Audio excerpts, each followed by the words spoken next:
Hey everybody, it's Denson from the UGC. Before the actual podcast starts, I want to explain something about this podcast.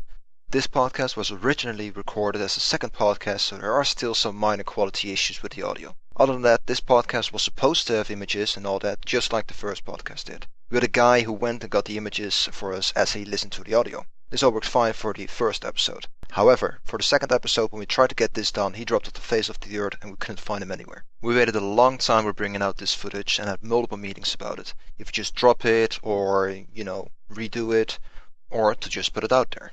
And we figured that you guys had the right to listen to it while it was still at least a bit relevant. So here it is, sadly without images, apart from some Bioware artwork to indicate which classes we talk about. Anyway, enjoy.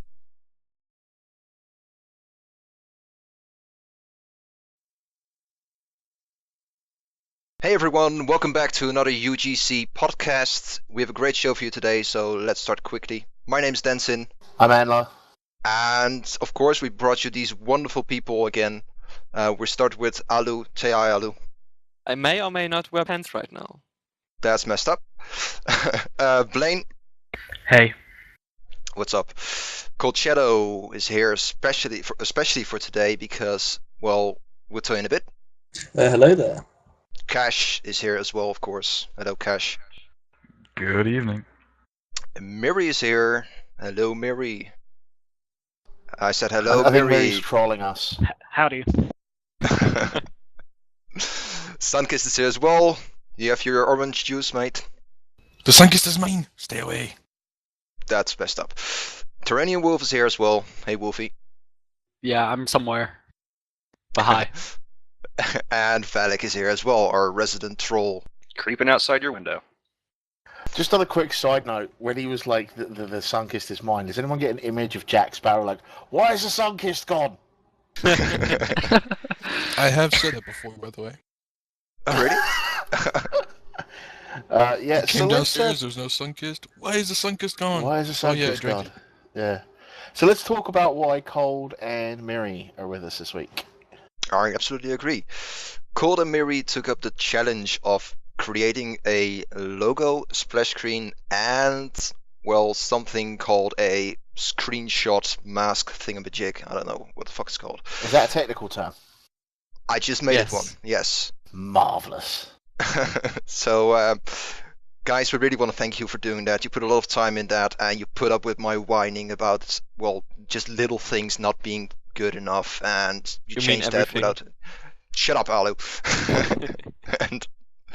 and yeah, guys, really thank you for that. And you'll be seeing it right now, hopefully. Hopefully, the splash screen is showing up, and you'll be enjoying it as much as we are. Unless we figured out some way to like stream this in audio over some... Yeah, anyway. What? Well, say if we could put this on like some kind of audio, like iTunes or something, they're not going to see a splash screen, are they? No, that's true. But in that You have to case... download the splash screen first and then... For just Then you can look at Stop it. assuming our listeners are lazy. They will download it because it's that epic. That is true. It is fucking epic. It is pretty epic. And I think Cold is actually working on making it animated as well for us. So, Hopefully, assuming my soul lasts your criticisms. oh, it will. And if it doesn't, then, well, too bad for you because you will be working anyway. It's Okay, the guys, Sith no, way, man. Break their soul and keep them working. you know it. So, Cold Shadow and Miri, really, man, thank you. Well done. 2 thumbs up right now. Yeah, agreed. So, I told you before that we had one heck of a show before you. So, I want to start that off. What do you guys think? I Let's do think it. so. All right, kick it off. Yes! That's a horrible idea. Screw you! Amazing. All right. So, what planet do you guys want to start with? Because we're going to be talking about the classes on, I've got the name, Ord Montel and Titan.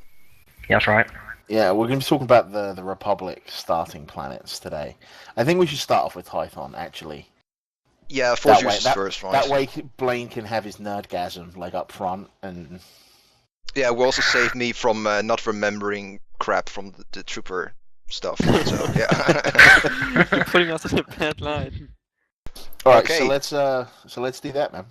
Yep, let's start off. You want to start off with the counselor first? That's a good idea, the consular, yeah. Okay, well, go ahead, mate. Take it away. Well, I think that's Guess Alu's who job. started, or better, let's guess who played the consular. Not Blaine, it was me and Mermy. And I guess you guys want to hear the story of the first planet. So, Story time with Alu.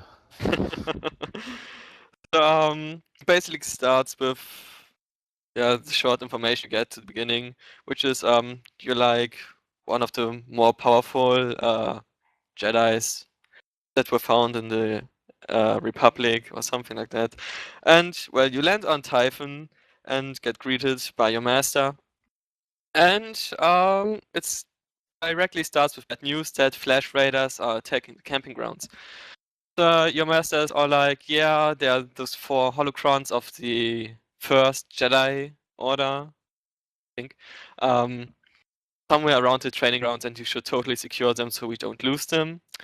And you're like, yeah, sure, why the F not? And go off, secure those 4 holocrons. And as soon as you get you get the first 3 ones, no problem. And as you reach the 4th one, you notice that it's missing, but it's not destroyed. So you call your master and say that it's missing, and she's like, "Oh, was it destroyed? Was it Flash Raiders?" And you're like, "No, it has been stolen." Did you say it that way? Did you really say it that way? No. Maybe. I'm Alu fissioning the story a bit. Alu fissioning, is that Yes. is that another term? Don't question it. Go with it. No, okay. So Just go with it. He made it up. yes. Don't question it. Do it. Go. All right. So you're off to the Jedi Temple and tell your master a bit more about it. And she's like, "Well, there's this one village of Twi'lek pilgrims. You should totally ask there. Possibly they stole it to sell it to get money to buy food and med stuff and other good things, swag, beer, and space drugs and stuff. So you're which is your specialty, right? Space drugs. Maybe.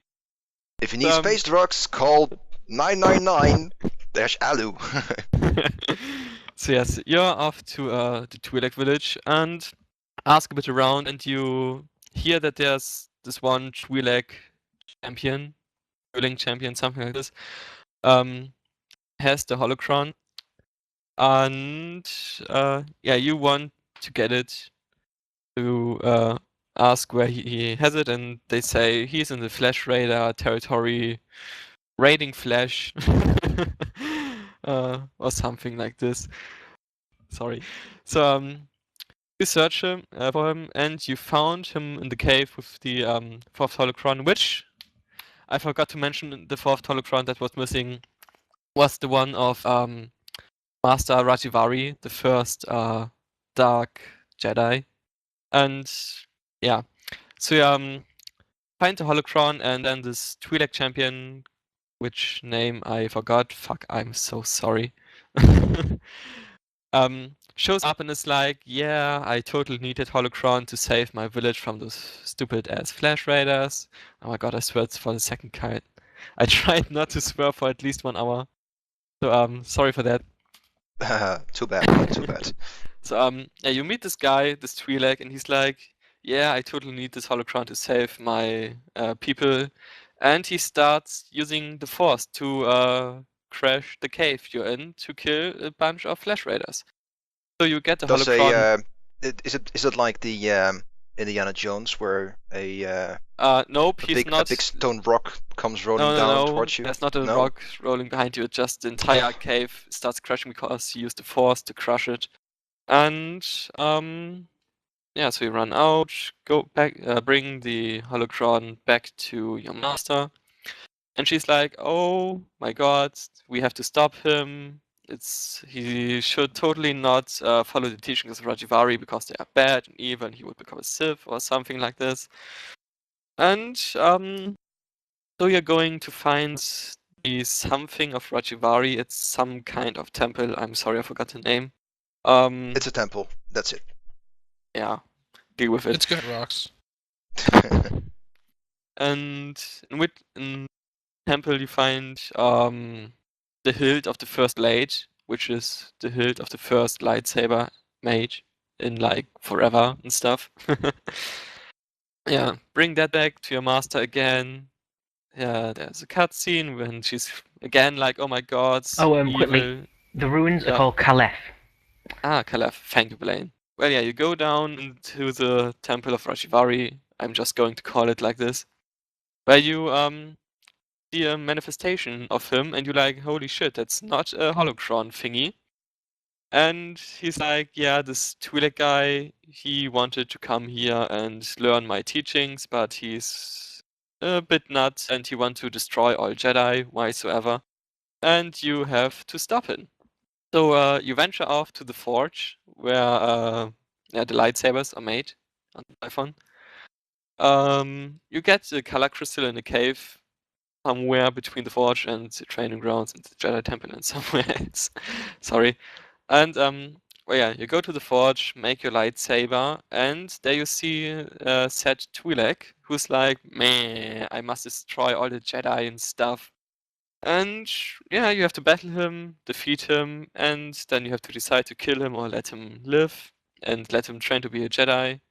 Yes, Wolfie, I am. Sorry. God damn it, screw it. So yeah. In case you don't know why he said that, Terranian just asked in chat if Adu was telling the entire story, and it seems like he is. Aww. Yeah. Might as well. The girls love that accent. That is true. It's not just the girls.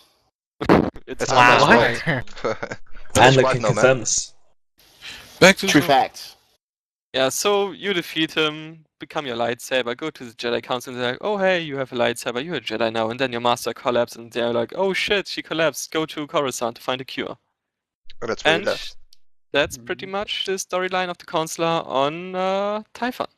So you don't get a Now, do companion? you get a companion? Ah yes, you get your companion, he's a Trandoshan and a good friend of your master.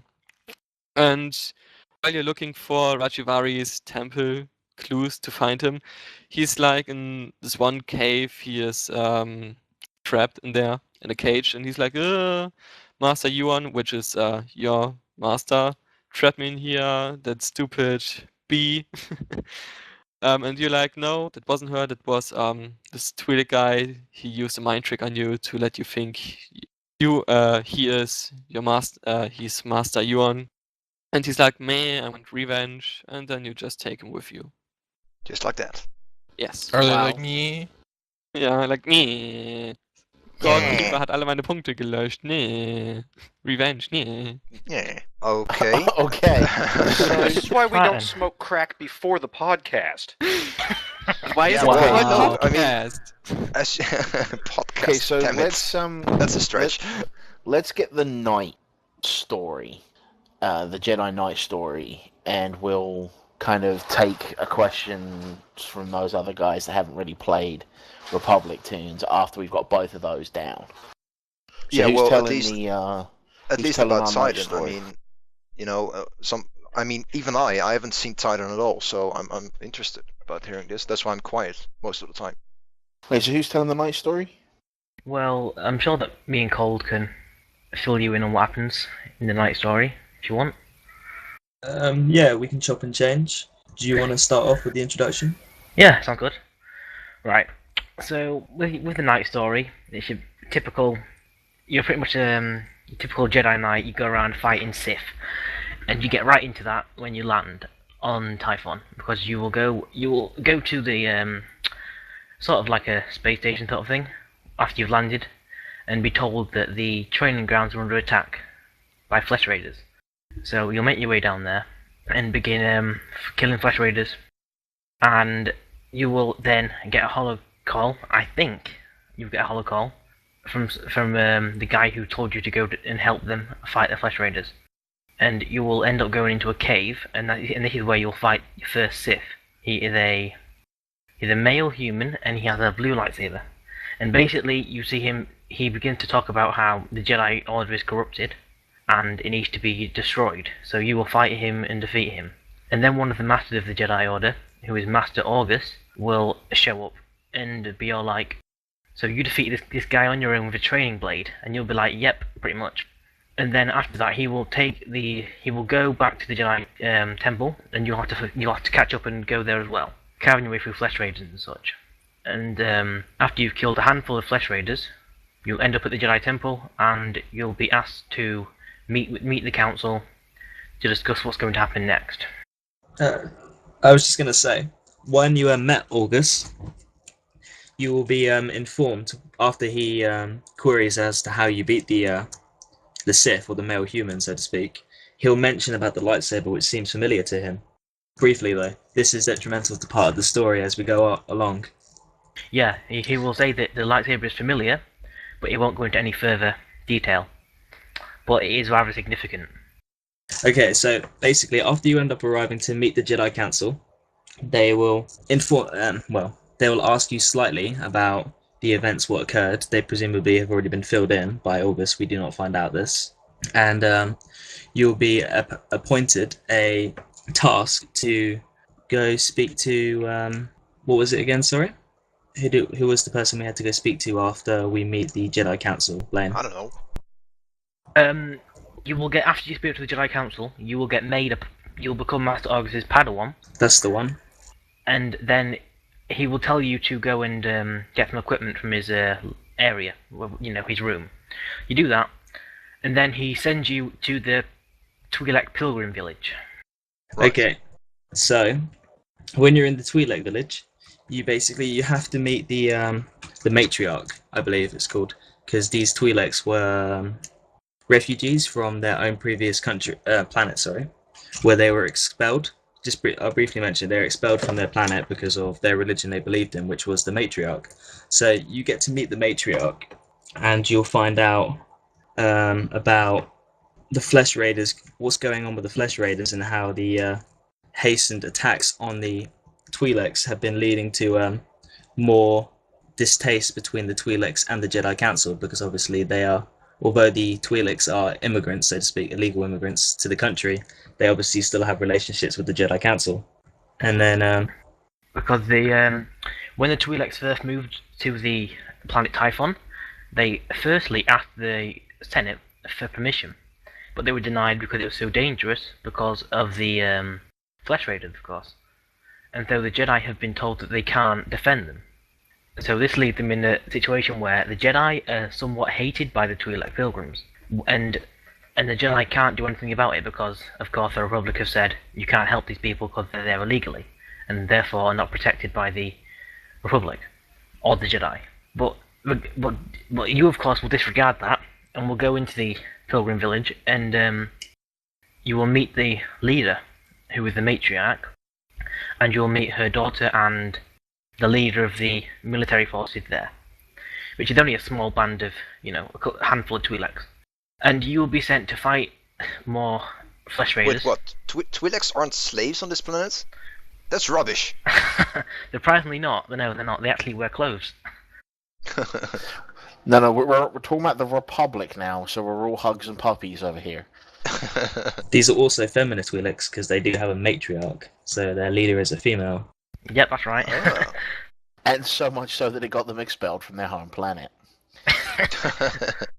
So, all right, mate, continue. You will go into this cave, and what I remember is you will go into this cave, and you will meet your first companion, who is a droid, whose name escapes me, but for now we'll just call him Droid.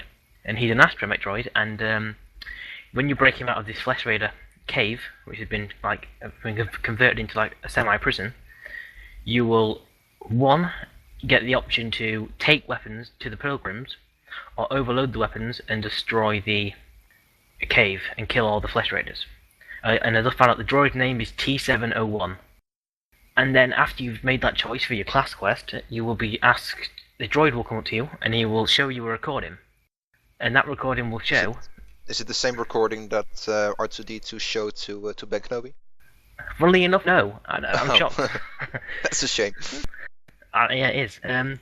But the recording will be of a hooded Jedi and the Jedi that you killed in the first cave. So then, no. What am I about? you will take the droid back to the Pilgrim Village, and show Master August the recording. And Master August will say that he also recognizes the hooded figure's voice. So that's now the lightsaber that he recognizes and the hooded figure's voice that he recognizes. Yeah. And we find out that the person he recognizes was his previous Padawan, who we believed had died during the sacking of Coruscant, which was led obviously by Darth Malgus. Which is how he recognized his lightsaber as well. Sorry to interrupt there, Blaine. That's alright. So, now, from what I can remember, because it was quite a while ago since I did this, you will then be sent into the ruins of Caliph, I think, to, well, firstly, you've got to fight your way past, like, hundreds of droids. Because that place has been overrun with droids from the first Force Wars there, which was a long time ago. The what? The Force Wars. The Force Wars. We'll come back to that. Yeah, Okay. that's something completely different, but yeah. So, you'll get into there, and you will, I think, you will meet this Jedi who has fallen. This, that there's been reference to all this time. And his name I cannot remember. But basically, he will threaten you, and, do all the usual bad guy stuff. Say he's going to kill you for killing his Padawan, who was the first Jedi in the cave, and all the usual stuff that Sith say. Now, he gets away from you, and then you will go and tell Master August what you saw, and Master August will say that he knows that he will then tell you, that this is his Padawan. I got a quick question. Mm-hmm. All right, because you're saying his Padawan, blah blah blah. Yeah. Do you find out the identity of that Padawan at any point? You find out after you've the first time you meet him, he will tell you that he was present at the sacking of Coruscant and how Master August was a failure and didn't protect any of the Jedi and let people Cool. Carry on. I'll ask questions later then. Mm-hmm. And that is the reason that he has said that the Jedi Council needs to be destroyed, because the sacking of Coruscant turned him insane, pretty much. So then you go back, and then you will confront Master August and say pretty much what you saw, and you have the option to say, "Why didn't you tell me who it is?" and such. Then Master August will tell you what happened at the attacking of Coruscant, and that he thought that this Padawan had died. And then he also said that he thinks he can be redeemed, which he's correct, because you get the option to redeem him, or you get the option to kill him for all you dark side people. So then you will have to chase him into Caliph, this fallen Padawan, and then it'll be around the old forge. I can't remember what it's called. The something to do with forges. You go through the caverns to enter the forge, where you believe that basically you end up finding out that your master has been captured by the fallen Padawan because he was tricked by the Twi'leks into obviously getting captured. Previously to when basically after you go into Caliph and you explore more into the Flesh Raider areas, you get another holocall from your master where you have to head back to the Twi'lek base so that you can regroup and share information, etc. So basically, when you arrive, the Twi'lek matriarch has no idea what you're talking about. There was no alarm set or anything, and then you get knocked out basically. So they've tricked you, and then you're captured as well. And so they basically explained that in order to save the Twi'lek village, they had to hand in your master so that they wouldn't be destroyed by the fallen Padawan. Obviously, this wasn't enough for the fallen Padawan, and he wanted you to be sent to him as well, or killed. And basically you managed to escape, and you have to repair your droid T7 because he was destroyed in the little confrontation.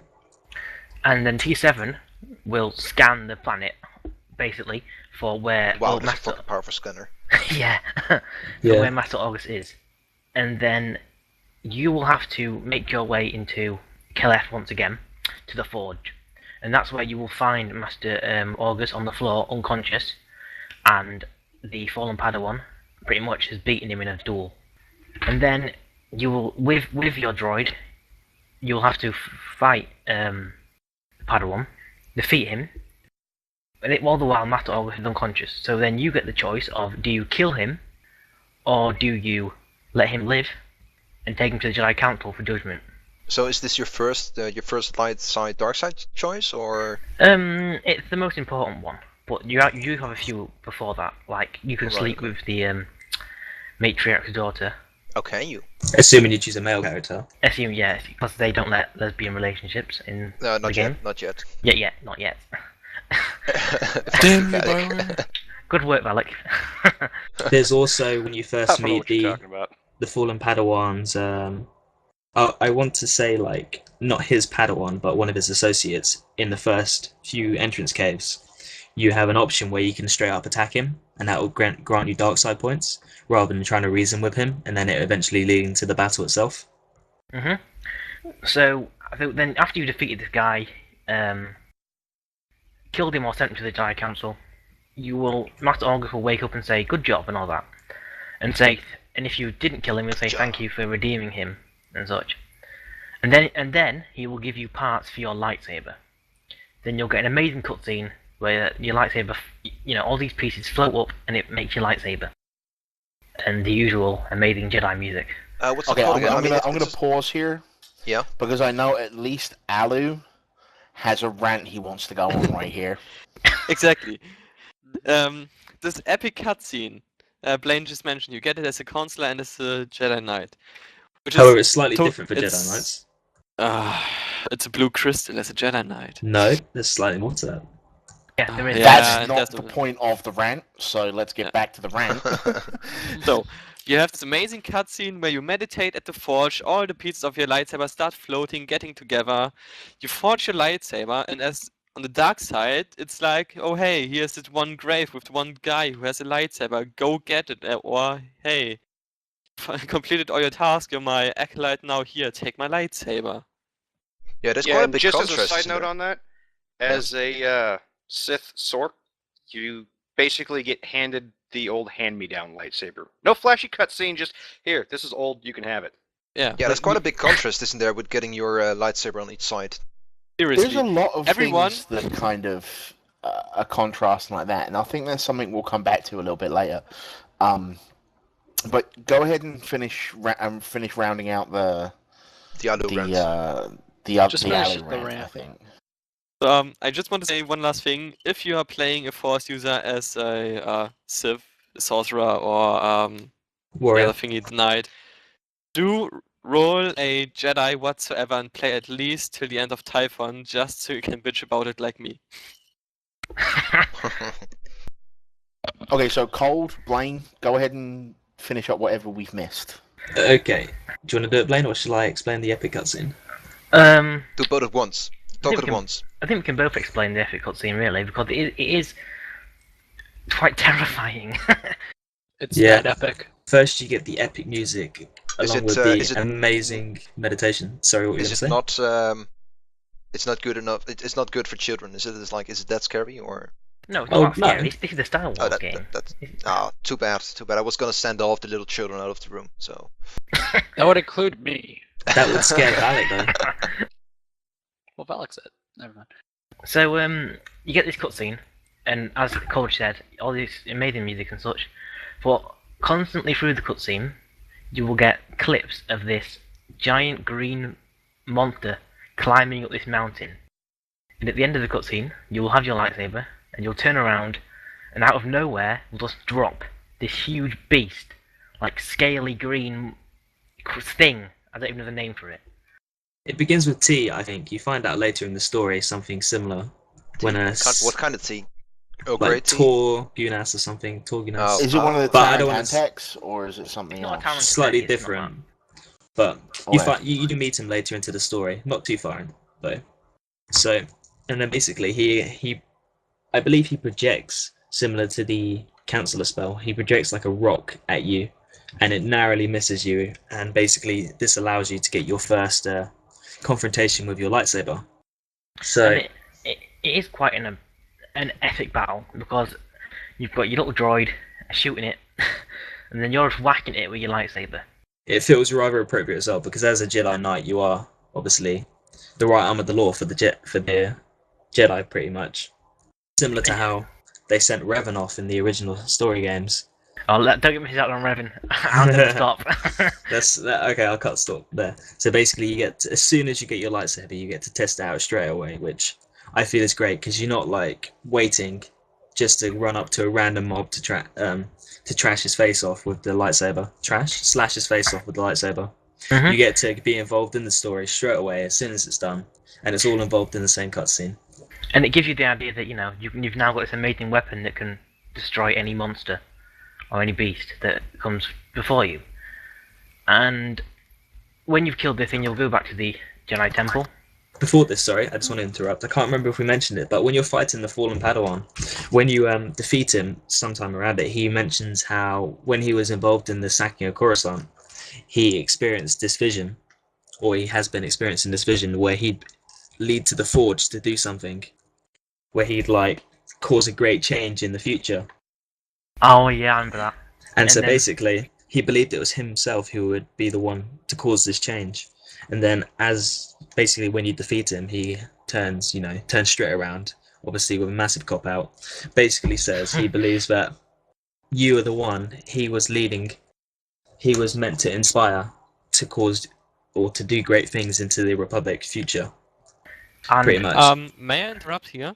Mhm. Because I can't really remember all the cutscene I was playing in the instance to see it. After you defeat the fallen Jedi and you get all the parts for a lightsaber, are those guys leaving or is it just waiting and see how the monster attacks you? Oh, they left. Master Alright, Orvis good. walks off with his fallen Padawan. Mhm. I can just imagine them just sitting by the side, just having a big bucket Just of got some- popcorn. yeah. Just chilling, So Yeah. when you've killed that monster and gotten out of there, you'll go back to the Jedi Temple and you'll be told that you are to go to Coruscant and meet up with a master of the Jedi Council and a Padawan, who will become your Padawan, and a companion in the future of Coruscant. Yeah, you meet this companion future companion, sorry, Well, and master Time out. in the Time out. Time out. Council. We're not actually going to be covering Coruscant in any way today. So let's save that for like another time. Sounds good. Yeah, we'll be talking about Coruscant later on.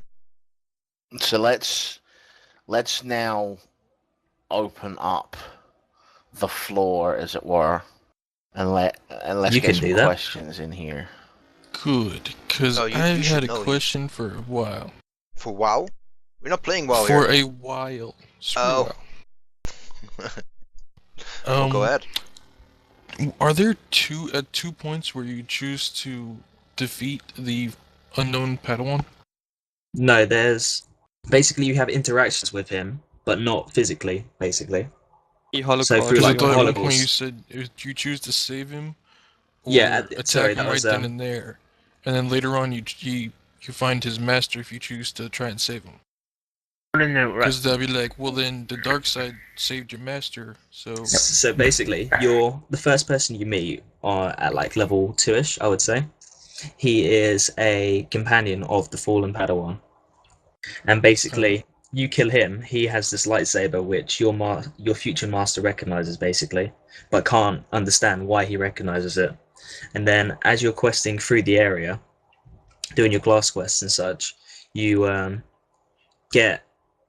obviously meet the droid T7, who has a holo recording of the fallen Padawan and the companion you killed. so you can't avoid like the capture and stuff. Like you can't attack him before the sword at you. Yeah. Basically, you don't get to physically meet him until the very end of the story area, and everything leads up to your confrontation with him, basically. So you meeting T7 confirms to your master that it was his fallen Padawan who he thought had died, basically, in the sacking of Coruscant. Right. Okay, Okay, so so to follow on to that question about the Padawan, yeah. the most famous, quote unquote, famous death in the sacking of Coruscant is at the end of the Betrayed trailer, where the guy's dueling the. That guy. Really? Is that the dude? or is it? You guys know No, what no, I'm no. talking about? It's not them. They're not related in any way. Okay, cool. All right. Because when someone says dead Jedi and sacking of Coruscant, the first thing that springs to mind is that trailer. Wait, was Yeah. that trailer actually the second of Coruscant then? Yeah, Yes, that was yeah. the start of the sacking of Coruscant. That yeah. was Holy Darth shit, I never knew Malgus. that. That was Darth Malgus and another Darth who led Wow, I the attack. I never knew that. That's really cool to know. I Yeah. gotta go and watch that. I would just film like to confirm Fallen Padawan's name is Bengal Moore, again. Bengal Moore. and he Okay. is a Nautolan. Is he? And I want an Atolum as a playable race. Here we go. He's been out for 2 weeks and already want new playable races.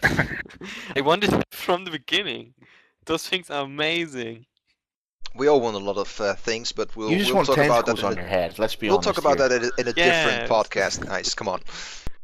Okay, so to the anyone have any more questions? Well, as actually, to what I- the console is and stuff. I do have a question. I'm not sure. Can we ask about the planets yet? Because I've never been on Titan, and I would like to know because it's the main planet where the Jedi originated, right? That's or am I correct, completely yeah. wrong there? Yeah, Yep, it's where that's they right. it's where the greatest like philosophers and stuff of time were first believed to discover the light side of the Force, weren't they? Yeah, basically, every single, like, the best philosophers, priests, scientists, and warriors came together, and they discussed the discovery of the light side, which they called Ashla. A-S-H-L-A. That almost sounds like Allah. Almost, Clever. but he's the embodiment of the dark side. As soon as you learn to meet him.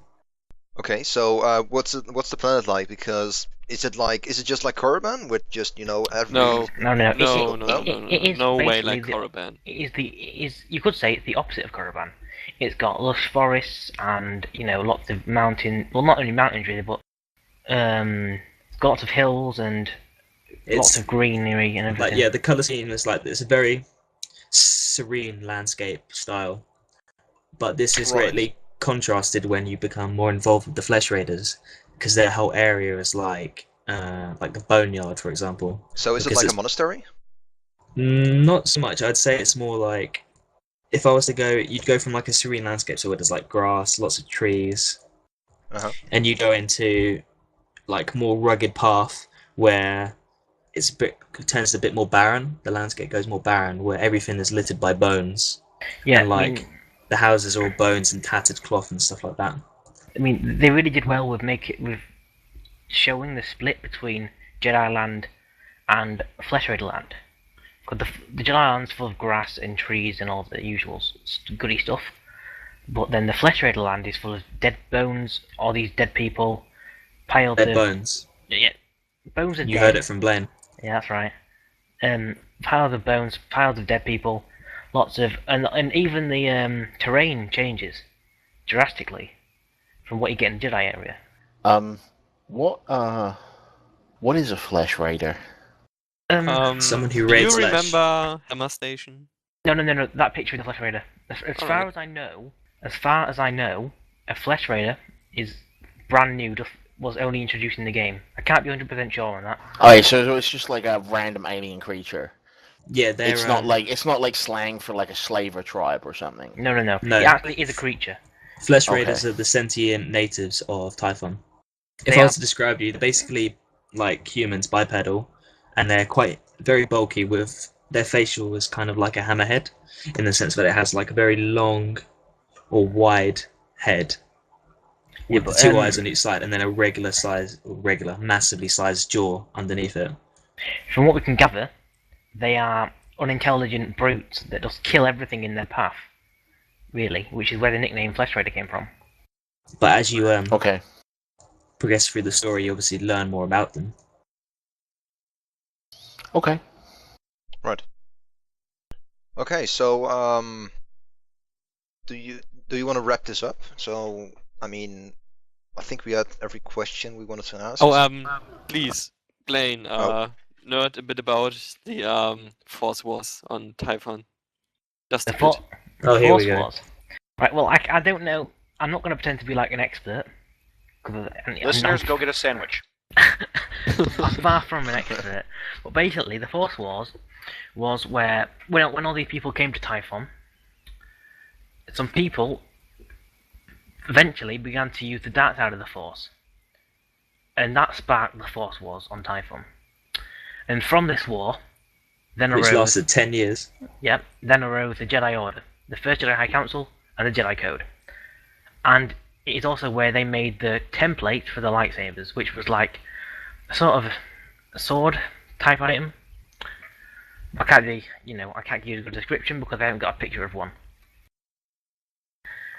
And after these Force Wars, which the Jedi won, and that created the Jedi, they believed that the Force it belonged on Typhon, and without Typhon, Explain you one couldn't use the second, just to Force. interrupt you. Who were the Jedi fighting? Well, before they were Jedi, before they were created here in the Force War, who were they fighting against? They weren't Jedi to begin with. They were just, all these people who could use the Force. They were just the followers of Ashlar and the followers of Bogan, which Yeah. is the name they use for dark side of the Force. Light and dark. Okay. Ashla is light, Bogan is dark, and they fought. And it's typical light v dark. But Okay, they was thanks, a guys. full-out war. Yeah, it was just a 10-year confrontation where they used swords, not vibro swords, but more Samurai ornate, swords. similar stuff. Yeah. So religion strikes another war. Yeah, I actually have a picture here that you can all look at if you want to have a look at what it depicted as. Oh, sure, we can take a look at that. That's what Force Wars are depicted as. You can see they have sort of samurai swords. They all look like samurais. And then eventually, after the Jedi have won the Force Wars, they created the Jedi, which was the light side. They left Typhon. A small group left Typhon, and then this sparked the Jedi Knights, and the Jedi discovered that their powers worked away from Typhon. Basically, Right. Force Wars. Okay, I'm so- sorry. I was saving that How image so we can does... sell it. Yeah? I don't want to get too sidetracked on the Force Wars because there is a lot of lore on that on Typhon from what I can imagine. I don't want to take away from a lot of people's experiences, as it were, on the planet. But how, I guess what I'm trying to ask is, how did the dark side lose? Basically, I mean, what happened to? Because you said that the light side wins, but then apparently this one place is overrun because of the Force Wars with robots, and then Well, basically, from what we can gather from the questline in Typhon, the Jedi locked themselves in Caliph and filled the area with droids, killer droids that would kill any Jedi on sight. And Rajavari, I think it was him, or The some first of the Dark fallen. Jedi. Yeah. The guy who fell from the council, so to speak. Yeah, it was him or someone else. I can't be 100% sure, but I'm going with what the storyline in Typhon said. Had a plan to kill every single Jedi in one blow, but something went wrong. Now I don't know Yeah, more he- about that because of the questline. Yeah, I believe on the consular side, you learn a bit more about this. You learn the teachings of Rajivari. And what relevance does that have to your story? Huh? As in, how does that progress you through the story? You need teachings of Rajivari to get into the temple of that Rajivari, which I mentioned before. There are some traps, and if you disregard his teachings, you will get debuffs. I see. Do you get that's- any benefits with disregarding them, though? No, it's just you get I think 3 different debuffs if you make everything wrong, or you just get no debuff and no problem at all. That's mean. Okay. okay, Okay. so we're done with Yeah, go Typhon. Anyone got any other questions about Typhon or the Jedi's, or if Alu's actually wearing pants? That's Is going to be revealed at some point in this podcast, so people are we're not listening letting to you it. put that They're screenshot curious. up, dude. It's not going to happen. It is. Oh boy. Okay, so let's move on to Ord Mantell. Yes. So Anna and I have been leveling these together, so hopefully we can fill in some of the gaps of the others. And I know- think Cash has played a bit of a trooper as well, Has he? right, Cash? Yeah, I've gone through the first planet on Trooper, made it to the fleet. So who do you want to start off with? I guess we're starting off with the big bulky guy. Should you choose that with Yeah, the giant start gun? with the trooper, man. The body size 4 trooper, yeah? No, it's not a body size 4.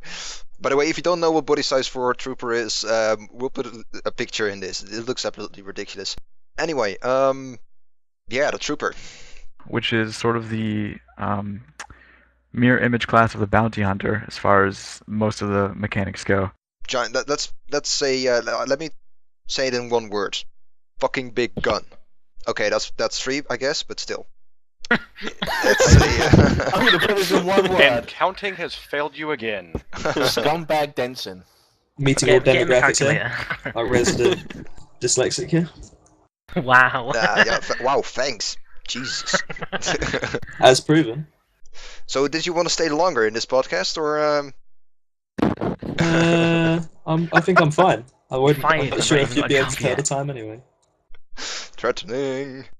Okay. Anyway, Back to the plot, gentlemen. back to the plot, indeed. The trooper, you start out on Ord Mantell, which is a planet that you find out has been sort of torn apart by two different factions. You have the Republic's faction and then the Separatist faction, which sort of split apart because they didn't think the Republic was doing enough to fight the crime bosses on the planet, basically. So you start out inside an armored carrier. You're just being carried to your base, but it gets attacked by Separatist forces, and the driver gets killed. So you have to get out, and you find out one of your first people there is Gear, and he's part of Havoc Squad, and he tasks you with going out and killing the Separatists so that he can peacefully repair his walker. So you go and you repair that, or you go and you fight the people as you repair that, and you sort of make your way to the Republic base, the initial base that you get to on Ord Mantell. And you get there, and you meet Havoc Squad, and you find out that there's 4 or 5 people. There's a sexy Chiss, who's sort of the infiltrator. There's a medic cyborg, who's the med officer of the group. There's a Arik, who's sort of the heavy weapons, and then you have your commander, Tagus, I think his name is. Tavis. Tavis, thank you. Yeah. And you find out that Havoc Squad has been sent to Ord Mantell on rumors of a giant bomb, basically, that's capable of destroying a huge amount or a huge area of land.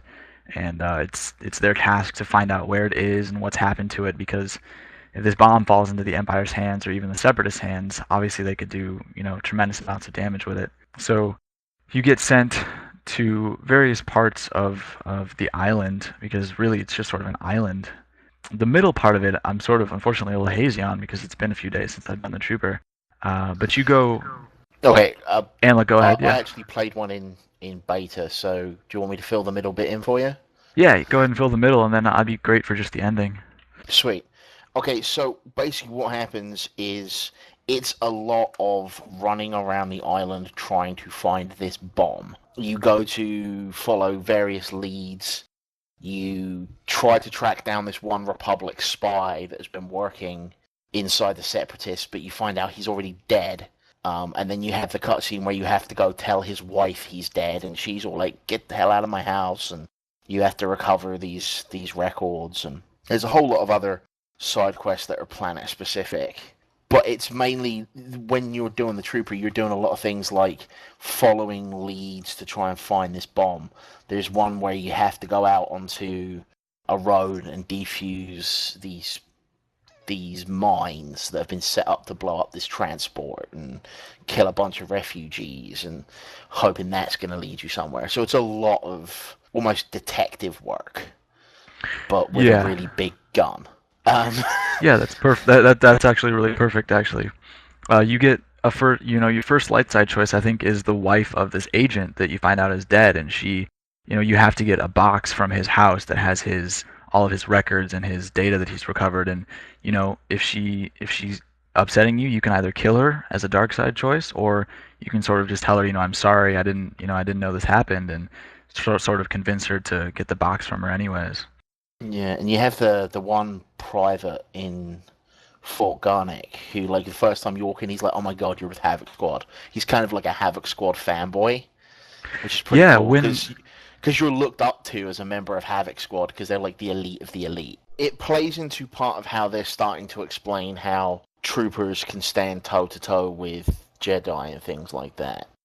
Basically, what the Republic has started doing is forming small elite covert ops squads and giving them incredibly R&D armor and weaponry. So they're basically like this completely pro as fuck trooper squad. As Ali described them in the chat, they're like the A team on crack. Yeah, when you first run into this kid, and he's got the kid body type, so you can really tell that he's just a teenager. I actually thought he was going to be my first companion, just because of the way you meet him and the admiration that he shows for you. He came off as sort of being potential for a first companion. Coming from the dark side as predominantly a dark side player, I first met the kid and thought spy. Yeah, because it is mentioned that there is a spy in the fort, but there's a great moment later on in the fort where that kid comes back to you and is like, "Hey, look, there's this crooked officer, and no one else will stand up to him. You're Havoc Squad. Can you help me?" Like everyone who stands up to him, he ships them off to the war zone, and they come back in a box. And you have this light side or dark side choice as to whether actually to report the dude's boss. It's a really cool little moment. Okay, fair enough. Yeah, because when he come back with that little data pad and all that, and he looked away real quick and then ran over to you, and to me it looked like he was doing something he shouldn't have been doing, and then tries to get info from you. It was like, wait a minute, dude. I just got off a Sith Sork. Everyone's trying to screw me over. You're a spy. Yeah, because I ain't telling you nothing. You're just born to be a Sith, Valak. Yeah, I didn't picture it like that at all. I just saw, potential companion. But yeah, I mean, you can see it. Yeah, if I was playing, I saw the kid, I'd be like, how do I kill him? It brings up a good point, because what Anla said about, it gives you the idea that you are actually someone important in the army. I mean, you're not the top dog, but you are someone you're more important than the regular rank and file soldier. Yeah, I mean, believe. You even get the choice when that kid first comes up to you. He's like, "Man, what are Havoc Squad doing here?" And you literally get the dialogue option. That's need to know information I can't tell you. And he understands. The kid understands completely. So. I mean, you really do feel like you're a member of the Special Forces, but yet you're not special. Does that make sense? Can you also say something like, beat it, kid? Or... Yeah, you can be like, "Get the hell out of here, I don't want to talk to you." But it's really, really interesting, because you feel like you're in the Special Forces, yet the moment that's over, it's made clear you're a grunt in the Special Forces. Yeah, because there's a couple members of this Special Forces that really don't like you. You're the new guy there, and they don't understand why you're there, and they don't particularly like the fact that you've all of a sudden been promoted into Havoc Squad. So you get the impression that you're not exactly welcome there, and you're just there to be sort of another body to help them on their search for this bomb. Which I think plays in perfectly to the end of the Trooper storyline, which is a complete kick in the balls. Oh yeah, and you definitely get the feeling that you're sort of a separate person from Havoc Squad, even though you're part of it, and that's absolutely critical to how the end of Planet One comes into play. So, do you want to go into a little bit more before I get to the end of it? No, I don't think there's a whole lot more.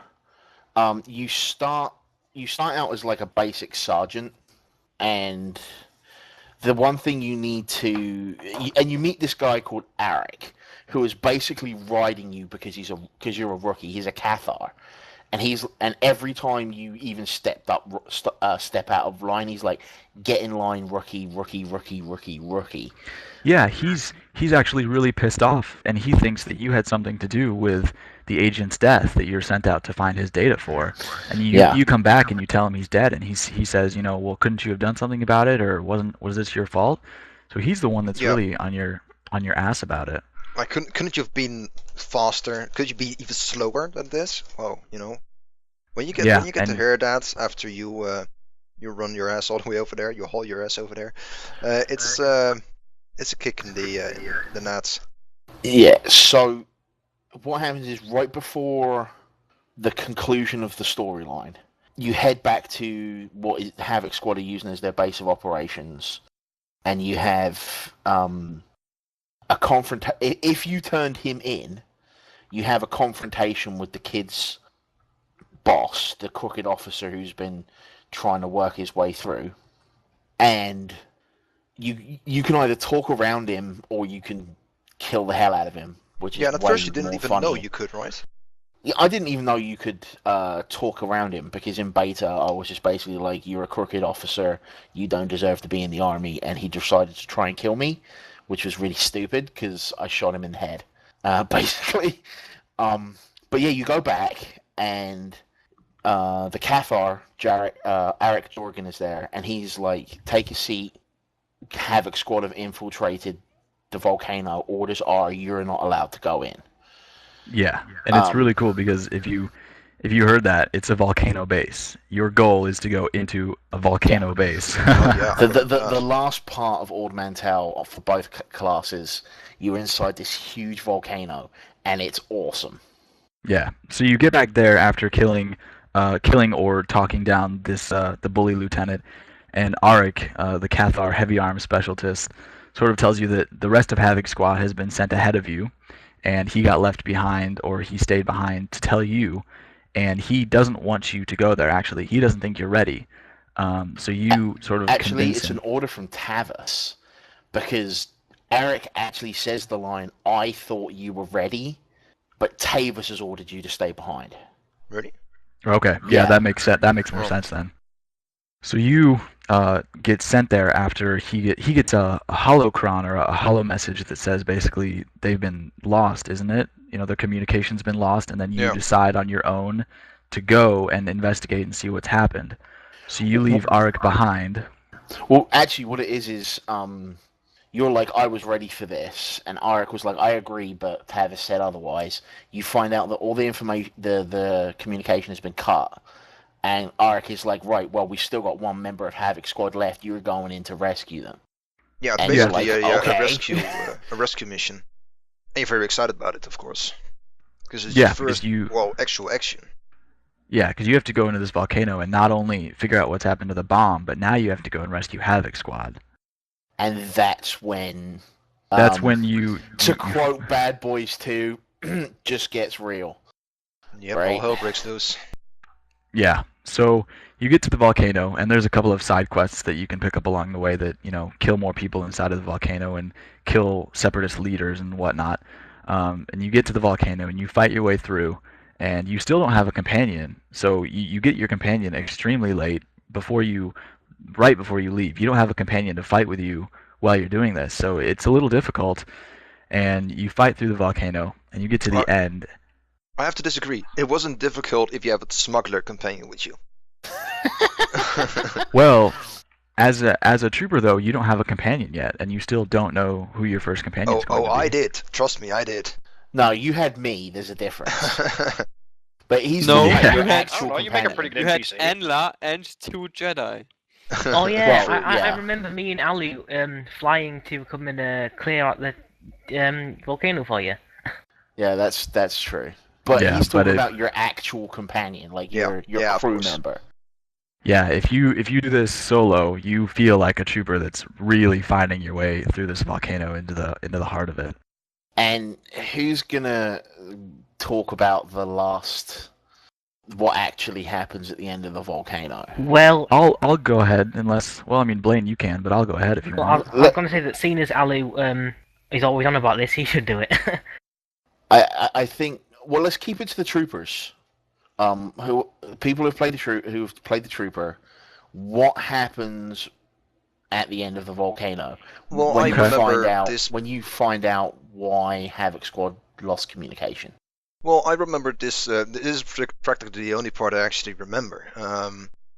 That's because, well, it was such a kick to the face that, well, you're not bound to forget something like that easily. It's basically what it comes down to is the Essos betrayed you.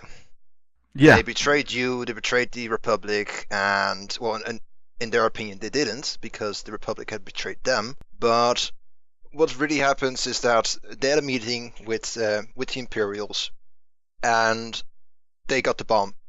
They got the giant bomb that you've been searching all this time, and they're handing it over to the Imperials as some sort of like peace offering between them. So you drop in on them just as they're doing that, and well, they don't really like it that much. So at first they're like, okay, well, we hope that you wouldn't see this, and that's why we tried to keep you out because you're a good kid. And well, you get the option like to say, well, you shouldn't betray them, and you're a traitor and stuff like that. And then, but at the end, it just comes down to you fighting for your life as your former crewmate, former Havoc Squad, flies off on an Imperial plane to meet up with, or to join the Empire. Yeah, and you can't stop them. You can't fight them there. They just send Imperial troops to fight you as they're flying off. And unfortunately, the fight itself wasn't that challenging, even as a solo player. So that was a little disappointing. It's much more of the story as far as that goes compared to the fight. It really sounded like the Jedi fight was sort of the main point of that quest, but for this one, it's the story. But I can't emphasize enough just how it feels like you've been punched in the stomach. Yeah, because you walk into the crater, where the final crater, and you can tell they're Imperial troops. They look like the troops that are, in the Death Star. So you know immediately that something's going on. You see them, slowly feeding the bomb in there, and you see Havoc Squad there, not fighting the Imperial troops, not in, cuffs being held against their will. They're helping them load the bomb on. So it's a really big kick in the pants. And it perfectly sets up the trooper because, and I know this sounds crazy because I was talking to the guys about this earlier, and because even though I'd played through one in the beta, even because I was with Denson's trooper the whole time, and because Blaine and Ali were with us, I said, does it feel like you were betrayed as well? And I think it really does. I mean, it really does feel like a kick in the pants to everybody that has done anything to defend the Republic at any point. Yeah, I have to say, especially we come back to the Hope trailer. Havoc Squad is fighting, and you have like this one dude that's totally not giving up the whole time, charges even to Darth Maul with a thermal detonator in his hand and blows it up right in his face and stuff, which is like a total war hero. And then those guys betray you. Yeah. Yeah, it's a big contrast. But I have to say though, when you were actually you kind of warned me beforehand, like you were saying, "Oh man, you're gonna get kicked in the face" and stuff like that. So it wasn't that big of an impact on me before when I actually saw it. But I did really feel I did feel the betrayal and such. Yeah. Yeah. But the thing is it's another one of those setup moments where they betray, but you're sitting there going, well, since they've explained why they're betraying, I can kind of see it. A little bit. I'm sort of thinking about it now, and I have no idea how this goes because I haven't played, past the first planet. Maybe they're doing this on purpose, and maybe Havoc Squad has a much, much deeper assignment. I could see the storyline going in that direction completely. Wow, I haven't thought about it. Yeah, it's something that I didn't think about until now. So I would love for the Trooper story to go that direction, but at the same time, I could see it staying as Havoc Squad is just completely, utterly betraying the Republic. So like they're undercover, you mean, or? Yeah, like the bomb could be a fake, and they're just trying to get further into the Empire's ranks to do some sort of secret mission. I mean, this is Havoc Squad, so you never know, and I'd love to see it turn that way. That's very true. That'd be really, really badass if that would happen. From some of the follow-up, I'm not sure that is the way it's going to go, but it would be awesome if it did. So you finish off in the volcano, and you see the ship take off. So you're reported to go back to the base, and when you get back to the base, the head of Havoc Squad, their commanding officer, the one who gives them all their missions, is there to meet you, and he says, basically to the effect of, we didn't see this coming, and there is still a Havoc Squad in you and in Auric. So you get promoted to lieutenant, and you find out that Auric is your first companion. This guy who's been sort of on your butt the whole time, really hard on you. And he actually gets demoted to lieutenant, right? I believe so. Well, no, you get promoted to lieutenant, and he is now your, he's an officer under you. I know he gets demoted because he starts raging about it in one of the cutscenes. Oh, okay. I didn't remember that. Yeah, in one of the like the first conversation you have when you get back, the guy is there and he's basically, we're going to make you the head of Havoc Squad, and then he turns to Arik and he's like, and you should be disbarred from the army for letting this happen. Really? Arik's Because I like, don't. and Arik's like, I didn't know, what? And he goes, we're demoting you to sergeant and putting you under the command of the new CO of Havoc Squad, and that's when he turns to you and is like, which is you. It's your job to go out there, bring down the old Havoc Squad, and to recruit a new Havoc Squad, which is slightly in the way of saying, go find some companions. But it was also kind of cool to be playing with Denson and hear him say that, because it was like, yeah, I'm a fucking Havoc Squad now. Maybe it has to do with conversation choices because I don't remember him being upset about it. I really don't remember that part of the conversation. He's just sort of accepted it. He was super. He did not like it at all. Okay. Well, Yeah. From what I saw, I mean, he didn't know about it, did he? no, because he had been left behind as well. Yeah, Yeah. yeah. That's why he sends you in. I think you can say that he didn't like getting demoted, but he hid it well. That's true. Yeah. And I think that comes out a little bit more in the conversations you get to have with him later. Yeah. So that's essentially when your class quests and your class story and your chapter 1 really begins, is you are now on the trail of former Havoc Squad members trying to track down the bomb. Yep. And I think that's kind of a great ending. Is just, I think it's the best cliffhanger Oh, I out do of agree. all 8 classes. Absolutely. Out of all 8 classes, your friends have just turned on you. You've lost this huge bomb. Huh? And to be honest, I have to say that this class is probably my favorite up until now. I mean, I like this quest way better than the Marauder that I have. I don't know why. It just feels right, to have this huge gun in your hands and just shoot with it. Yeah. No I have to innuendo agree. intended. Yeah, Using coming, multi-fly against CC targets. Oh man. yeah, coming from a warrior, this feels like you're finishing this planet with something to go do. As a Sith warrior, I didn't really feel like I was going and doing something. It's just sort of, You I'm were just on my being way. errand boy. Yeah, and like, I'm going up through the Sith ranks, yeah, but I'm not doing anything. This is, you have to find this bomb, or bad things will happen to the Republic. Yeah. That's It has an great impact. statement. What's it called? Yes, exactly. It's one of and the thing I will say about the Trooper is, on the first planet, you had, through every other class I've played through the first planet, I've been able to make the light and dark side choices really, really easily. But the Trooper really does put you in a position where you're like, there's no winning here. Like, Yeah, I don't remember I if it can was... either tell this woman her husband's dead and empathize with her, and she's still pissed at me, or I'm gonna hit her and she'll be pissed at me. I mean, there is no winning in that situation. Yeah, you're the bearer of bad news, so you're really a soldier at that point. Yeah. Was it a planet quest or a trooper quest where you have to choose whether to give medicine to Republic forces That and was help them, Trooper. or to children? That was Trooper, and that was one that I felt was really. That's actually A deep a question. planet one. Yeah, it might be is a because planet. Yeah, it wasn't smugglers- class. You just Because find it as Trooper. smugglers have to do that as well, Yes. and because smugglers get to do that class as well, that quest, and yeah. that Well, fair definitely point, made wasn't me. a class quest, but it was a really tough decision quest, especially from a Trooper point of view, because it's give medicine to help a kid, or give medicine to help your buddies that were out there in the war that are injured now. And it's not just our kid; it's all the refugees. Yep. It's Yeah, just this true. one kid is singled out because he happens to be standing next to the quest giver.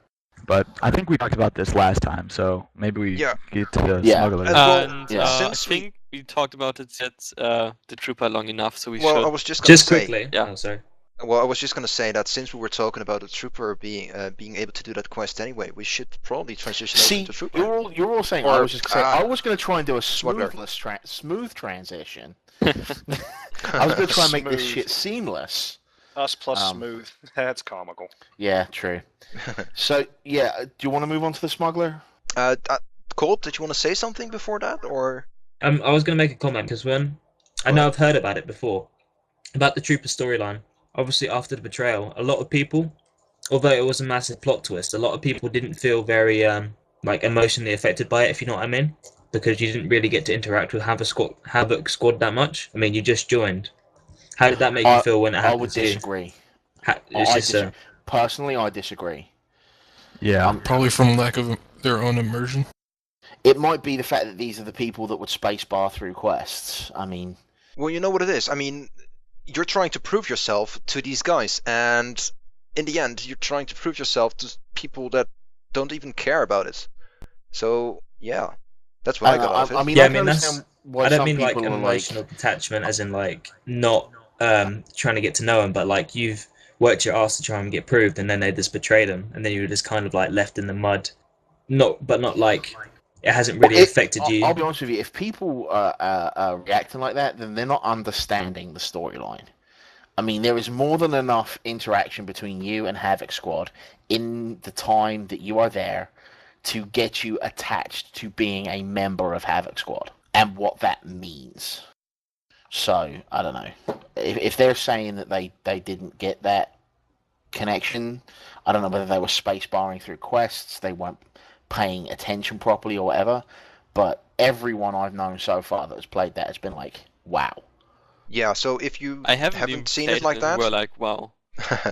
if you didn't see it like that, go roll another one and try it again. I mean, it's such a big point in the entire story. You gotta feel ripped off, or you gotta feel kicked in the ass.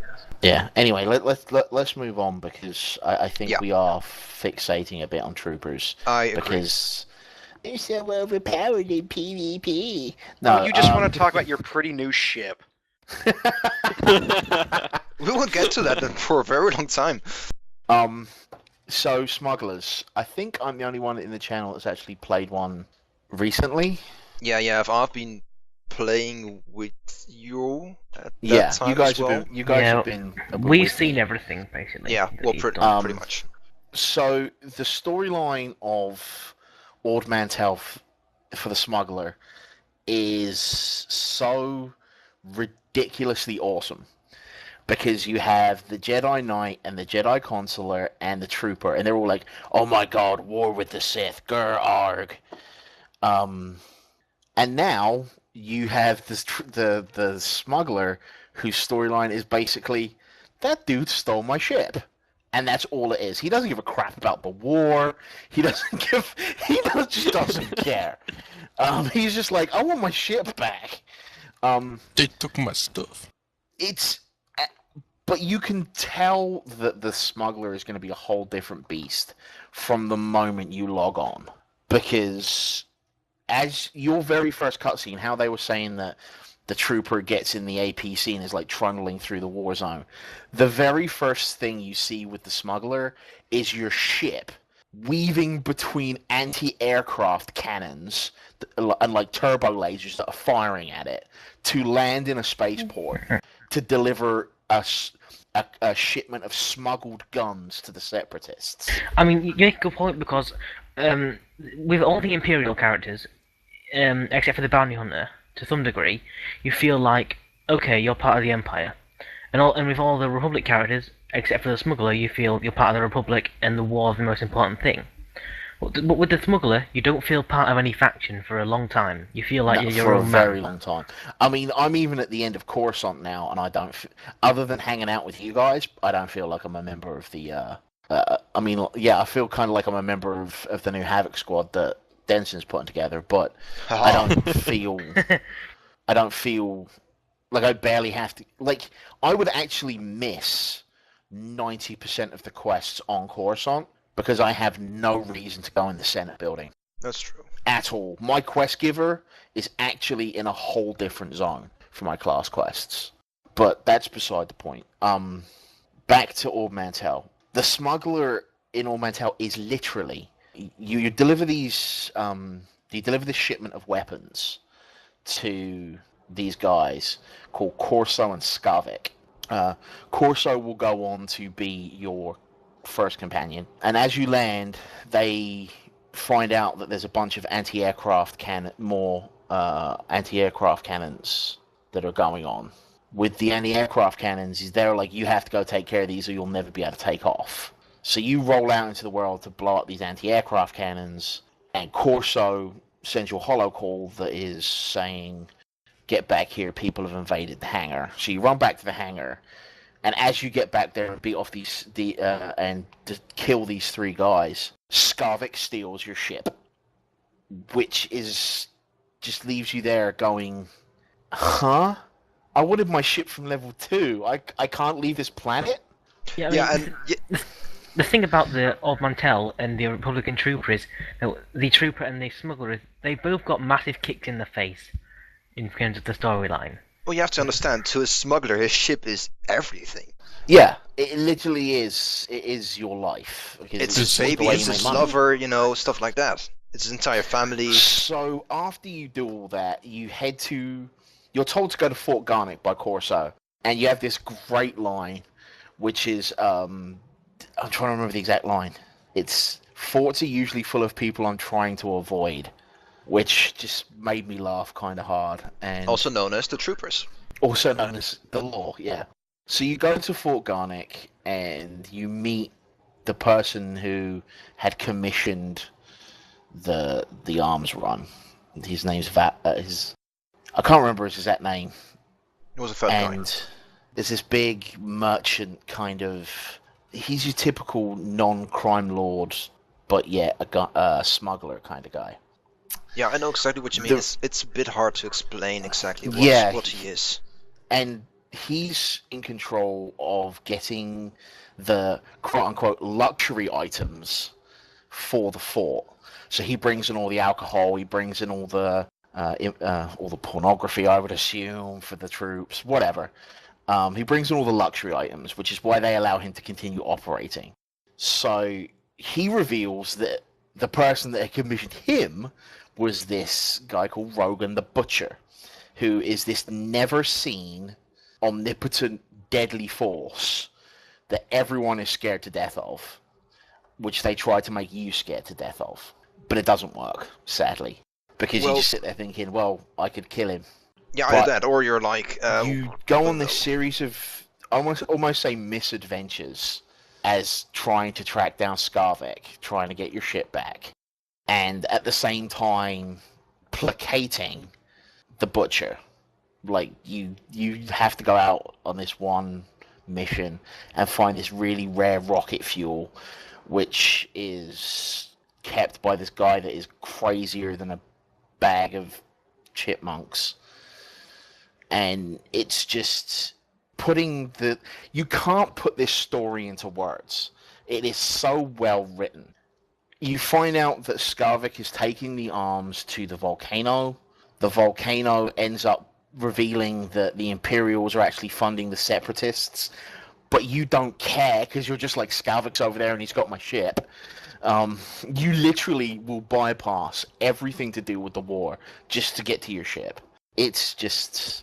You end up on the top of this volcano, having found out this woman you've been able to flirt with is actually a double agent, which you then have to go back and choose whether to let her go or shoot her in the head.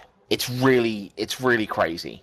Who was that again? I mean, I was with you there all the time, but who was that? You had to shoot someone between the eyes? You get the choice of letting her go or killing her. Oh, right. Yeah, I remember. Because that's the other thing about the smuggler, okay? 90% of the females you meet in the game, you will have a flirt option. And the only ones that you don't tend to be the ones that are trying to kill you. But wait, you even get to flirt with them sometimes. So, anyway, it really is hard to put the smuggler's story into words because it is so far removed from that.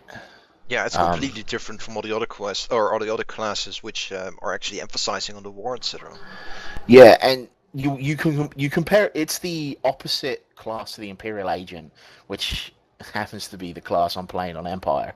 And I actually think they've also got two of the funnest companions as well, because Corso has this running theme of naming his weapons. Like, he's like, this is my vibroblade, I call it Choppy, and this is my flamethrower, I call it Bernie. And, those aren't the actual words, but he actually has names for his weapons. It's kind of like Jane in Firefly, where he's like, meet Vera. You know what I'm talking about? He's talking about his gun. It's Yeah, been so long he until I've called seen his that series. pistol Flashy, was it? Flashy. Yeah, and he gives you that pistol. That's the pistol you end up getting at the end of the planet. And he's sort of a bounty hunter. That's the word I'm looking for. He uses aim and stuff like that.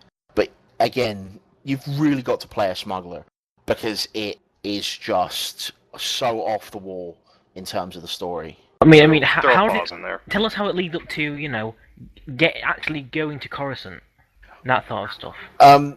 Basically, when you finish the volcano area and Skarvik has basically pieced out and run away, you go back, you confront the double agent, and she tells you that he's gone to Coruscant, and you're like, right, well, that's where I'm going because that's where my ship's going to be. You are literally fixated on your ship. Everything you do. So, Yeah. I'm not sure if we actually have talked about this before, but I'm pretty confident you do get in a companion. Did we talk about that? Yeah, I've been talking about Corso for a while. Right, sorry then. My bad. Blanking out a little then. That's fine. It's fine. I know it's late for you guys over in the EU, so. Yeah. Or is it the so late it's practically early? Yeah, it's 2 a.m. right now. But that's Okay. So yeah, I mean, it will probably be easier for me to answer specific questions about the smuggler than try and explain everything that happens. What's your ship's name? Do you call it I Sally? haven't got my ship at this point. Shippy. Well, you do. All right, Sort of, if- you if do. I'm And sort not of just name- part of the story that we're talking about. He doesn't. No, okay, but sort of you do. You do already have a You do ship here technically after have it. it at the Yeah. beginning, you've just lost it. I haven't thought of a name, but if I'm going to name it, I'm probably going to homage the Firefly and call it Serenity. Why don't you just name it "Ha Ha Better Than Yours"? Because that's obvious. Why don't you just name it Milkshake then? Oh. Nice. Because I don't want to bring all the boys to my yard. Oh god. But yeah, Okay. actually, it'll be easy for me to answer specific questions, I think. Well, I have So, a question anyone that's got not any so much more? smuggler related as it is preference related. Which course are you going to go down? Are you going to go for the groin kick from the shadows, or are you going to go from the shooty pew pew perspective? Well, because we're playing these guys as a group. We're playing as a group, me, Danson, Blaine, and Anla. I'm the tank. Blaine is random damage with 2 lightsabers. Danson is the big guy. Lane's with the random gun. anyway. I Yeah, can do anything. Ask it and I'll do it. Danson is the guy with the huge gun that randomly shoots people that are CC'd. Yes. And Anla is our healer, and in the healer's bag also, or the healer tree thingy, profession, I don't know what I should call it, advanced class, that's it. Also is the groin kick from the shadow option. Yeah, and a healer. Actually, Fair enough. Sorry, you actually get the groin kick anyway. Oh. Oh, you do? The talents that boost the groin kick are in a different tree. They're in the combat tree as opposed to the healing tree. So I'm not going to get to play around with those, sadly. But I have killed at least 7 people by kicking them in the groin. And I have to say, it looks Including absolutely robots. ridiculous. It looks so At ridiculous. least one of which was a robot, yes. And another one that was a woman. I've killed a woman by kicking her in the groin. You heard it here first, police. And it was good. So, yes, sorry. Any questions about Old Man Tal in general? How would you Oh, sorry, Blaine. You go first. If you're sure. What's the terrain like? How do you That's what I was going to ask. yeah. It's terrible. There's a huge public war going on, and there's just, firing everywhere. And other than that, well, there's a giant volcano, as you might have heard, which is I'd absolutely say badass.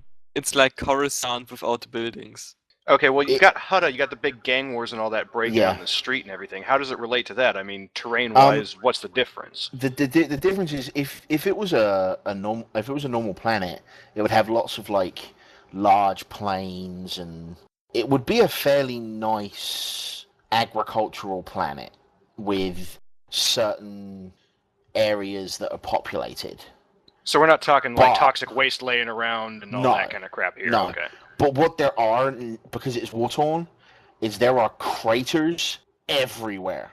There are literally huge craters along most of you're going up and down into craters through most of your journey. And on top of that, you have this amazing vista.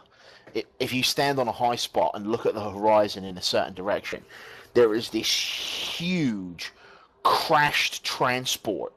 Yeah. It is breathtaking. That looks I so really, amazing. really hope that one of us goes back to Ord Mantell and takes a screenshot of this that we Oh, can don't worry, I put will. up on the video, I will, don't worry about that. because it is breathtaking. And it wasn't originally there in beta, because when they were doing it, when I was playing my trooper through beta, they weren't there, and I logged on and I was like, "What the hell is that? What? That's awesome!" So Well, you were telling me you yeah. were playing with a friend, weren't you? yeah, during beta. Yeah. Yeah, we were both playing troopers. Well, there was one thing actually I was just remembering, and it's kind of funny. It was the. Do you remember the quest where they let civilians run over a minefield? Oh yes. That's That- fucking that hilarious. Is well, when I first did that quest, I thought cool. But then you start seeing that cutscene and that guy gets blown up. I didn't even see that. We actually turned them in. We didn't see the cutscene. Well, if you choose dark side option, you'll see this guy start running across this minefield and he gets blown up. Oh wow. And there's another really interesting dilemma that all of the group is presented with, and it's one of the heroic quests. This governor comes to you and is like, the separatists have been sending supplies to this one town, and that town is thinking about turning on the Republic. So I commissioned this one freighter to bring me supplies, but it's crashed on this island. Can you go get the supplies for me? Ah, yes. And when you get to the supplies, you find out that he's funneling in spice, which is the Star Wars version of drugs. For you kids out there that don't know, don't do spice. You mean the stuff I make with my console No, all the that's time? Skims. Made of spice. It's an interesting moral choice, because if you get to destroy the stims, then you go back to the guy and you basically are like, if these people are drugged out, what good are they to us? So it's very, very interesting. I never thought of it that way. That's a good And point. see, as a sorcerer, I just kind of run around and blow them up and then start making suggestions to the Empire that we should start selling it because it's profitable. Oh, I bet it is. I mean, Alu has shown us how profitable it is. He's broke all the time. Yeah. I can't help it, man. History behind their story is we'd taken like a 5-minute break between leveling. Oh god, here we go. And I come back from getting a coffee and we fly over to the next leveling zone we're in. And Ali was like, I don't actually have enough money to take the speeder. So he's stuck there, yeah. Because I spent it all on crew skills. So he's wasted all of his money on drugs. And he's not like, using it. He's like, Right there. hang on, I'm gonna go find something to sell.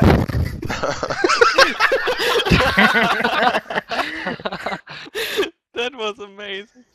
Yeah, that was fun. And about 5 minutes later, he comes sauntering in on the taxi, and he's like, "Sup?" Yeah. But he also said, like, I hope we don't have to go back because I don't have enough money for that. And it was brilliant. It was so awesome. And we have to mention, like, the flights on Coruscant cost, like, I don't know, 53 credits or something like Yeah, that. he's like, I've only Yeah, got it's cheap. 31 credits. I can't afford the flight. And he didn't even think of selling his med packs that he made. I mean, he Yeah, was like, no, my drugs too important. No. And then about 5 minutes later, he's got, I've got 20 med packs in my inventory. Maybe I could sell those. So, But oh man. it's just... it's hard because where we're playing with each other, and there's 4 of us in the group, we never get to have our companions out. Yep, true. So it's really easy to just plow all your money into your companions. The other thing it's really, really easy to do is to not take the gear that you're offered for your companions from quests and Yes. finish Coruscant with like 53 commendations. So, yeah. Anyway, that's Drifting a a whole bit nother way show. here. So, we've been going for a little while. I think we've covered the starting planets pretty well. I agree. Did we want to wrap it up here, or did we want to take like 15, 20 minutes to talk about Aceles?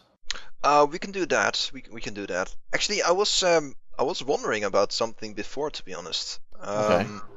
Well, I was No, you're wondering not how- getting my drugs. And I no, don't I'm not want your revealing if I drugs. wear pants right now. Yeah. Just yet. Okay, great. Thank God. Thank God for that. Anyway, what I was thinking about was how did you guys actually get into Star Wars? Because we're all playing this game, and we probably all started playing this because we were interested in the main team. Of course, we've all probably seen the movies and such. I think Wait, some we've of all us seen the movies? we haven't. What's Star Wars? Who has not What? seen the movie? Get out of this podcast right now. If you haven't seen Which the movie? I have not spoken this entire podcast, so most of it. So Get out. Why'd you have to ruin a perfect record? I mean, I think everyone's watched the movie there, like What- repeatedly. When it comes to stories about how we got into Star Wars, I don't think that mine can be topped. I think I have. boy. I think I've got it. Your parents used to dress you up like Leia?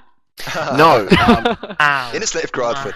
His mother was secretly Jabba the Hutt. no, my mother is very reminiscent of Jabba the Hutt, only fatter. oh, Ah. And probably more makeup. Sorry Was to she- Anla's mum, if you're listening. Mama Uh, hates you. Why would she be listening to this anyway? I have She'll no maybe idea. want to support her son, like the loving mummy she presumably is, and doesn't dress her up. If she resembles a Hut, she's not loving at Hey. all. I heard Hutts give good hugs. True story. My story of how I got into Star Wars was my real name is Ben, and I was named Ben because I was conceived after my parents saw Star Wars, Oh my and god. they named me after Obi-Wan Wow. Kenobi. Wow, this is amazing. nice. That's awesome. When they told me this story, I was like, "Huh? What's Star Wars?" This is when I was like 5 or so. So they Did they showed me abandon Star you at that Wars. time? Did they Huh? abandon you at that time? Did they No, sadly. leash you up to a? Because then I wouldn't be the son of a Hutt. All joking aside, Mum, if you are listening, which you aren't, so I hate you. and here we were yes. thinking, Nice what's thing to gonna say. make up? But let me finish the story. I was working in a theatre in England because I have a theatrical degree, and the way that a lot of theatres work in England is they have patrons, which is a famous thespian, or yes, I said thespian. No clue what it That- means. Lesbian's like Actor. acting, isn't it? Yes, a Yeah, It's a thespian little is a guy. famous Get some actor. culture, people. Well, it's just an Um, accent I'm Dutch. Come on, you gotta give me of some either slack. sex. I was just in before lesbian jokes, really. Well, there's no So, yes. lesbians in Star Wars besides that one in Yeah, KOTOR. BioWare won't Yeah, allow that's it. true. But our patron, it turned out, was Alec Guinness. And one day he was touring our facilities, and on my desk, I had a small replica lightsaber hilt of Obi-Wan Kenobi that my parents had got me for my birthday. And he walks past and he's like, I recognize that. Wow. That actual accent was it? And I'm like, you should. And I told him the story because even though he'd gone on record saying that he didn't enjoy Star Wars, he always appreciated the fans that it brought him. And he and I talked once a month until he died. Wow, that's quite a story. So yeah, pop that. I don't know if it just made me I like tired Star of Wars Alex plus and my one. eyes water. Say that again? Interesting. One at a time. One at a time. I like Star Wars plus one. Is that one? I got What? into Star Wars because I saw it on TV. The end. Wow, Mine's kind okay. Mine's got- kind of a story like that. Like what Anla said, but not as cool as that. Are your parents also part Hut? No. No, Well, they're there full are- hot. Exactly. Wait, what? No. Pretty much the way I got when I played WoW on some old servers, a lot of my friends talked about Star Wars and how the game was about to come out and all this kind of stuff, and I was kind of really interested. I'm probably the only one here who hasn't seen the movies. All these guys are going to shoot me down later. What, you haven't seen the movies? Seriously? What later? Why Don't later? push We him can up shoot you now. down now. Yeah, can't it's do either space now or battle. later. I won't And receive then the about- mod rage from my consular description. Yeah, and then every single person watching this is probably going to be like, "Yep, I see why they make fun of him now." Wait, what? No. But so a lot of my friends are talking about it, and I was just like, okay, so can you guys just give me some lore behind it, all this kind of stuff? And they told me all this story. I'm like, oh my god, this sounds really cool. I probably should see the movies and stuff. I still haven't. I want to soon. Oh my gosh. But shut up. And one of my really close friends just is like, hey, you should probably get the Old Republic when it comes out. Hang with us. I was like, okay, sure. Thing is, he never got the game. I did. So I was like, well, now I have So no now one else to we're play settled it. with you? Yeah, and now Yeah. you guys are settled with me, That's and I'm life, I guess. probably gonna be screwed over in a few moments after some other people explain their stories. So, You know, bye.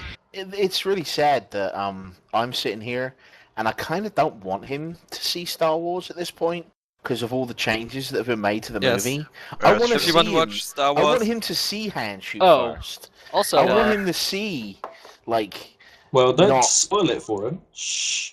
Well, he could go get an old recording of it. He doesn't have to go and get one of the brand new shiny Blu-ray, fully altered, current 3D versions. He one. can go Okay, watch also- the old schools. I have something else. Link it in chat. Sorry. So we're gonna show what he's linking, I guess. Yeah, if we get any links up in chat and whatnot, we'll try and throw it up in a little bubble there for you It's guys not to check a- out on your own, if it's worth it. Fox It's News. Star Wars. Um, Yeah, it's Fox News, but it's kind of. Okay, it's from Fox Star News, Wars so related. no, it's not worth it. You sure you don't want to read about it? I'll read it. Nothing from Fox News ever is. Yeah, that's quite sad. Well, Oh, yeah. The guy who played. Was that today? Oh, wow. That was yesterday, but Oh yes. Yeah. Well, today. Well, This is the stuff I do while listening the to you 3rd of guys talk January. about stuff. so About the way I Republic. got into Star Wars was my mom made me play the orchestra to the opening theme song when I was 3, and when she told me the stories, I'm like, I've got to see this movie. Maybe you tortured me to, and when I first saw the original ones that I'm pretty sure I have on VCR recordings, I just loved it ever since. I loved the whole light being a sword, the whole actual fighting with swords, because I find that more honorable than fighting with guns, but that's just me. Did you drink Sunkiss back then as well? Yeah, actually. Oh wow. Also mixed with grape though. I also have grape soda. About just to translate for those of you that may be too young, a VCR is a video cassette recorder. I'm pretty Yes. sure everyone knows what. If you're listening to Star Wars podcast, you know about the video Well, video we don't recorder. know. We don't know. I mean, it's good to explain, I guess. Anyway, the way that I actually got into Training, Star have you ever Wars. seen a VCR? Yes, I have. only Guys, at a I'm not museum that now, I young. guess. I'm not that young. The way I got into Star Wars was when my parents suddenly showed up with a present for me. I was like, "What the hell's this?" Wasn't expecting anything. Was my birthday whatsoever, and I unwrapped it, and it was a limited edition of the all 3 VCRs from Star Wars. And I remember that I went berserk, and I went to watch the first movie straight away. Just the day after that, the second and the third, because it was very late when I actually got it. And back then I was 6 years old, maybe 6, 7 years old, and I didn't know any English. So we had subtitles on and such. So I have this very, very fond memory of teaching myself English while watching the movies and comparing the words to the subtitles. Ever since then, I mean, just seeing the sword fights and stuff like that, and just everything around it, the entire story, Darth Vader, etc. I remember being scared to death from him, or about him. And ever since then, I mean, I've always loved Star Wars, and I'm really, really glad that I still have those VCRs around, because they had edited so much right now. It's just crazy. Such a shame. Okay, you mentioned Darth Vader in there. I have to ask, anyone who watched Star Wars as a kid, how many of you tried to force choke someone? Oh yes, and not just force choke. If by And you mean force like choke, opening you mean automatic actually doors? choke? I know a lot of you listeners out there. This is toward you too. You had to have like watched Star Wars when you were young. At least I did, and try to move things or force choke something. Or, you had to. It was natural, right? And I'm Did just you not ever try and crazy, open right? a door, Valek? The automatic ones. Just walk up to them. Let's go. Ah yes, I I remember have the that. force. I did that for years. Pretending is fun. What do you mean used to? We still do I it. still I'll just say open sesame Damn it. now. Well, I have Okay, to say though, so- yeah. So here's a question for you guys. Since Terranian has never seen the movies, what order should he watch them in? I think 4, he 5, should watch 6, them definitely. in. I think he should watch them from the actual order that the story will go. I think you should So watch So 2, you 3, want him to 4, watch 5, Phantom 6. Menace first? Or... I think he should. I think that he should. I mean, because it would get his lust for the amazing sword fight out of the way, and then get him into the story more. I think because the last three, or the first three, which is A New Hope and such, are a lot more story based and less action based. If that makes sense. But don't you think that the whole 3 movies completely deflates the reveal in Empire? Yeah, I think that watching it 4, 5, 6, 1, 2, 3 is personally Yes, definitely. the way it should be, because Yes, it gives you. definitely is. I think he should watch it 4, 5, 6, 1, 2, Clone Wars, 3, and then 4, 5, 6 again. I Well, think that's you a should good just idea. watch Do it. episode Do 1 it. altogether because, well, that is a travesty. I actually, I can't remember when it was, but I actually watched all Star Wars movie in one row together with some friends at one day. Yeah, I want to It do that was soon. awesome. Liam do that. Neeson is awesome though, so that's the reason episode 1's Yeah. worth it. I gotta agree there. Like, while Qui-Gon may not be the most engaging character ever, Liam Neeson is pretty awesome. As you read into the story about him as well, like his moral beliefs and stuff are really interesting to learn about. Even if in See, the film it's not as I captivating. think that's the one character I'd want to learn more about. I think. Like the order would be like 4, 5, 6, and then watch 1, 2, and 3, recognizing Watch Clone that they Wars. sold out Watch a better Clone Wars story before for 2 and 3. a bit of action. Clone Well, Wars is watch pretty good, Clone to be Wars honest. before 3, because Clone Yeah, of Wars course. happens after 2. Yeah. And when I Well- say Clone Wars, I mean the 2 hand animated series Yes. and the computer generated series. They were very, very interesting style, by the way. They were the best thing to come out of the Oh, prequel yes. trilogy. They were awesome. I remember watching them when I was a kid, using like connects and stuff to make all the Yeah. characters' weapons and stuff. That was awesome. I'm actually really fortunate that there's these 2 comic book guys called the Philback Brothers. Maddie and Sean, if you're listening, shout out. They They're not. actually, they probably No, They're will. not If I- yet. If I send this to them, they'll probably listen to it. They're actually the guys that did all the art for the Dark Horse Clone Wars comic books, Wow, and they're good friends of mine. that's awesome. That's really awesome. Get them on the show. I'll We try. should get him on the show. Yes. I'll That'd be try. good. Yeah, I'll certainly try. Did you know if we get And them they on can- the show, it would be probably just 2 hours of fangasms of us. Well, it'll be about 2 hours of that's what she said jokes, because that's like their favorite thing right now. Oh god. And that is what she said.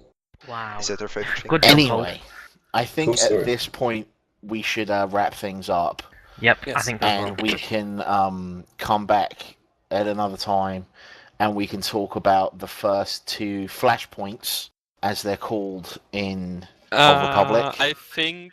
And I if you think we mean should talk with about. first 2. I mean, as in Aceles and Black Talon. Okay, because I would say we do Black Talon, the Assalis, and maybe Hammer Station, and the other thing with A.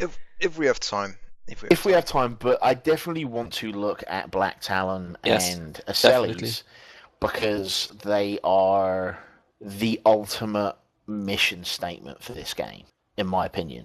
Yeah. Yeah, they're that introductory instance point that kind of sets the pace for everything after it. Yeah, and they are done in such a way that they create something unique that you've not experienced in an quote-unquote instance before. And then, That's it, true, and definitely then true. the story doesn't happen until like 5,000 instances or flashpoints later. Well, that's not necessarily true, and maybe that'll get revealed why. But it's very, very interesting, especially some of the stuff that's said in Black Talon. Now that I've played through Coruscant, and I think we'll leave it at that as a cliffhanger for next time. Yep. So... And I think it's time to resolve the other cliffhanger. Alu, are you wearing pants? I am wearing pants indeed, the whole podcast. Wow, that's a letdown for the fans. Damn. Plot Okay, twist, Denson, everyone. I'm not Let's, like Wolfie. Let's wrap this Wait, up, what? Denson. Yes, I think we should as well. So, well, you had a lot of information again. Take some time to let it all in, you know. And I guess we will see you all next time, because we'll be doing this for quite some time, hopefully. So I'm gonna go to the editing table, edit all of this stuff, and well, I guess we'll see I'm you next going time. to make myself a smuggler right now and playing all day long. Don't lie, you're gonna go take your pants off. Oh yes, yes. And big props But from everyone here to when? Denson, because